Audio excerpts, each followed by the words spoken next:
नमस्कार, स्वागत बा आप सभी दर्शक लोगन के। तक खबर बा भोजपुरी हिट मशीन खेसारी लाल यादव जी के एगो नया एल्बम धमाका के बारे में। जी हाँ, और ई एल्बम धमाका स्पॉन्सर एल्बम बा। जी हाँ, जो कि खेसारी लाल यादव जी कर रहल बाड़े अपन ऊ कंपनी के बारे में, जो कि ऊ ब्रांड एम्बेसडर बाड़े। आप सभी खेसारी फैंस के ये बात के जानकारी तो बखूबी हुई कि Khesari Lal Yadav ji Sapra king footwear company के ब्रांड एम्बेसडर बारे, यानी कि वो कंपनी के मार्केटिंग ये संभाले ले और खूब एडवर्टाइजमेंट करे ले। तो वह एडवर्टाइजमेंट पर अब एगो गाना तैयार कैल गया बा, जो कि बिहान सुबह यानी कि 6 जनवरी सुबह आप लोगन के 7 बजे फुल वीडियो सॉन्ग देखे के मिल जाई।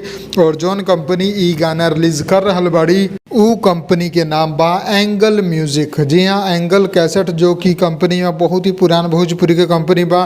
खेसारी लाल यादव जी के करियर के शुरुआत ही ई कंपनी से भय रहे।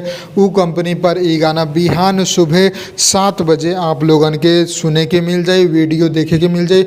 वीडियो में खेसारी लाल यादव जी के साथे रक्षा गुप्ता आप लोगन के नजर आई हैं, जो कि कमाल के मॉडल बाड़ी। और यह जानकारी रहे आप लोगन के देवे के रहे। अगर आप लोगन के खबर पसंद आयल बा तो लाइक करी, ज़्यादा से ज़्यादा शेयर करी, चैनल के सब्सक्राइब करके बेल आइकन दबा दी।